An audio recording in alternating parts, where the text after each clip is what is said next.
Felicitous greetings, fellow fanatics. Welcome back, ladies and gentlemen. I'm AtF, and today we're going to be taking a look at KAPOW, a dice building and manipulation game by Wise Wizard Games. And if you like what you see, be sure to stick around after the review, as I'll be doing a giveaway of this extra copy that has been graciously provided. In KAPOW, two players will face off against one another, building up dice pools which will include their action dice, special dice that you'll be able to build as the game goes on. There's also a solo mode that can be played right out of the box. Additionally, with a second set, either two different volumes or two copies of the same one, players can play cooperatively or do a 2v2. For now, let's worry about a standard 1v1. To set up, each player will need a health tracker, a player screen, a player board, and a dice face removal tool.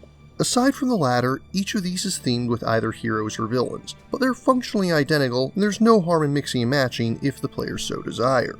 Make sure that the trait dice and dice faces are in a spot where both players can easily reach them as needed.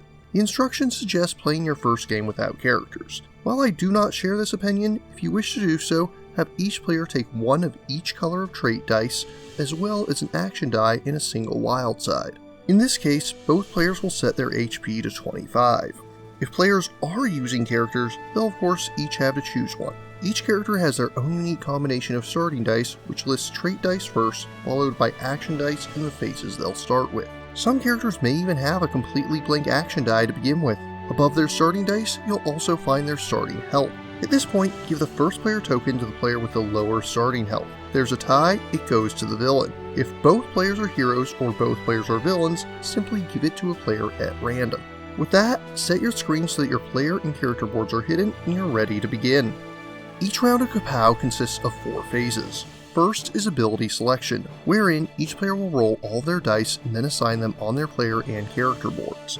On said boards, you'll have a number of different actions that cost different numbers and types of dice. Some will require a specific side, some may require an action die, and others may even say any die. When it says any, it truly means any, as even a blank die can be used in those spaces. Some spaces will have this no lightning bolt symbol, which means that you cannot use a wild to fill them. Be aware of these, as it may help you decide how best to build your dice pool.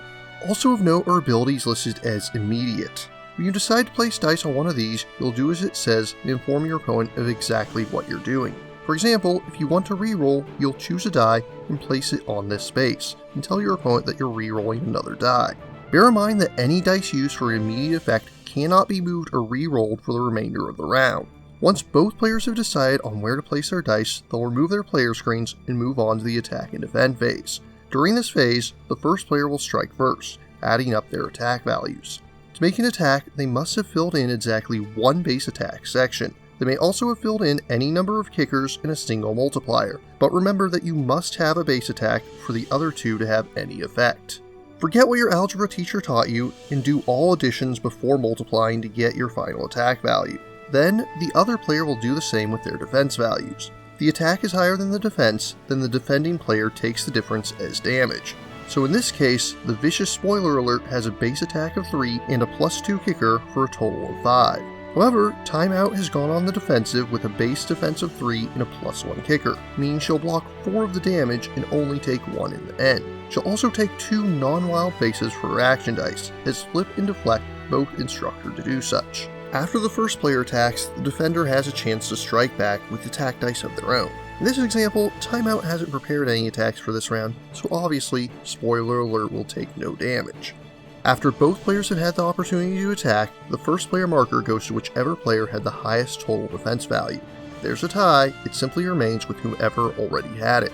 The third phase of each round is Power Up. Power Up! Abilities that activate during this phase tend to give you extra dice and faces, though some characters such as Timeout have other special effects that can occur during this phase. The player that has the first player marker will resolve all relevant effects first, which can be very important if you and your opponent are competing for the same dice. Remember that there are only 4 of each trait die, and action dice faces are likewise limited, so getting first pick can be very important. And once both players have had a chance to pick, you'll resolve the after power-up abilities. Of particular note are the Sucker Punch and Face Off abilities, which can punish a greedy foe for taking too many dice. These both ignore defense entirely, so they can definitely make players think twice about overinvesting. And finally, you'll move on to the cleanup phase. During this phase, players are free to attach new faces and rearrange previously owned ones between their action dice as they see fit. Once they're done here, they'll begin the next round, and play will continue until either player hits 0 HP. At that point, the game immediately ends and the surviving player is the winner. And those are the basics of how to play a standard 1v1 match. However, right out of the box, you also have the option to play the game solo mode. To set up, you'll begin as you would for a 1v1. You won't need player screens, but as they have a lot of useful quick reference info, you may want to keep one nearby regardless. To play solo mode, you must make use of characters. Choose one for yourself and one for your opponent. Set up dice and HP for both yourself and your opponent as you would for a normal game. After that, flip your foe's character board over to the solo side. They will not need a player board. The primary changes come in the ability selection phase. You'll start by performing yours as normal, then roll for the AI. You'll then place dice to activate abilities whenever possible, going from top to bottom in order to see which are possible to activate. In this case, we're battling against Tough Nut. On his first turn, he rolled an X Factor, an Energy, a Toughness, and both of his action dice are blanks. He always gets one defense from Stalwart without spending any dice, and if he takes enough damage to activate it, Take It will give him a die face later. With 2 blank action dice, he'll place one on the blank die spot on Honest Pay, then place a Toughness face on the other one and immediately re-roll it, which ends up landing on the recently added Toughness side. He doesn't have 3 matching dice, so he'll skip Haymaker. Similarly, he only has 1 non-blank action die available, so no Wall Breaker. He does have 2 matching Toughness sides, so we'll place those to fill in Roll Cage, which will add 2 attack and 4 defense. Notice that each face type has a different effect. If you have multiple dice eligible to match, use the one that matches the topmost symbol first. The remaining dice will fill in spots on Brawl, giving him 1 more attack, a non-wild face, and a trait die. Bear in mind that aside from immediate effects, all these will still activate at the same time they would in a normal game. So the first player will attack, and then the other player will do the same. This time around, Tough Nut has a total of 3 attack and 5 defense. When the power-up phase comes, trait dice and dice faces for the AI are added at random. You can use a bag or simply look away when picking them. Just remember that they will not add more wild faces. AI opponents never remove dice faces to rearrange them. If they have any excess dice faces, they'll simply keep them in reserve until they gain an additional action die. That covers the game modes that can be played with a single box. As aforementioned, there is a 2v2 mode and a cooperative mode that can be played if you have a second set. Volume 1 and Volume 2 each offer players 6 unique characters to play as, consisting of 3 heroes and 3 villains each. Additionally, there are also 2 promo packs. These are currently not available for direct purchase, but collectors will want to keep an eye out for them. Each comes with a set of gray dice faces that can be used to represent blank dice, as well as 2 standard characters and a mega character. Standard characters are just that, they can be used just as you would any other character. Mega characters, however, are made for playing 3-player, with the mega character facing off against 2 regular characters at the same time. You'll still need 2 sets to do this, as each team will have their own dice pool and one set simply doesn't provide enough. Alternatively, if you can get both promo packs, you can even have 2 mega characters face off against one another for a truly epic Clash of the Titans. Component-wise, the game is complicated. First, I do have to praise the art direction. It does an excellent job of capturing that comic book feel. Player boards, screens, and tokens are all made out of nice, solid cardboard and feel quite sturdy. The screens do an excellent job doubling as player aids, excellent for both newcomers and players that need to refresh themselves alike. Trait dice are solid plastic with printed faces, and they certainly have a nice, clean look to them. Action dice are the only part where my complaints lie. Most of the time, they work great and do what they're supposed to. But every once in a while, I'll come across a combination of face and slot that just don't want to hold together, meaning the dice face is loose and falls out when rolling. I can usually rearrange things to avoid this, but I feel this is something that shouldn't be necessary. As the buildable dice are a major selling point of the game, I do feel this hinders it a bit. But back to the good, the health trackers feel solid and do their job great. Finally, an insert is included, which does a great job of holding everything in the box. If you want to condense Volume 1 and Volume 2 into a single box, you will of course have to remove it, but it does an excellent job of keeping everything that came in the box secure, and even has enough extra room for a promo pack. All in all, KAPOW is a fun, fast-paced game. If you enjoy dice manipulation games like Roll for the Galaxy, or if you like something like Dice Forge but wish it had more direct interaction, then this is definitely a game you should check out. Although the theme can be a little light, the artwork does help sell it, and the different characters are quite fun to play as.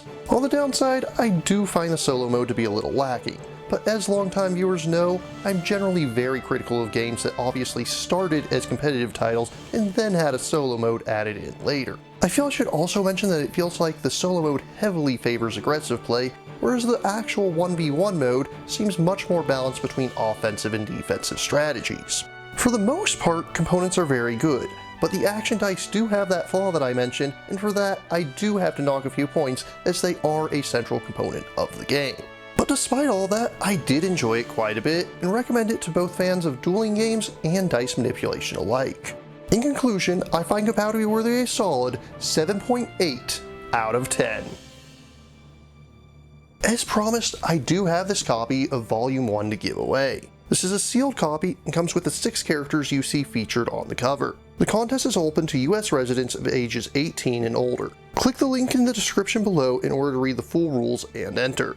If you're interested in purchasing KAPOW, my first suggestion, as always, is to check with your friendly local game store to see if they carry it in stock. If you're unable to find it or simply wish to learn more, links are included in the description. But what about you? What do you think of KAPOW? What dice manipulation games do you enjoy? If you have any questions, remarks, or opposing points of view, leave them in the comments down below.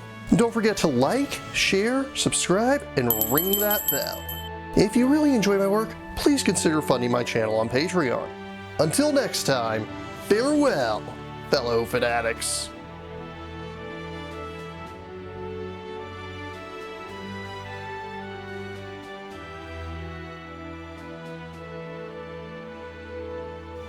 Thank you again for watching. I have plenty more to share with you if you're interested. You can click up here above my head to subscribe to my channel. You can click over here on my monitor to see the most recent video that I've worked on. Or if you prefer, you can click up here to open this mysterious vault and see what video that the YouTube algorithm has picked just for you.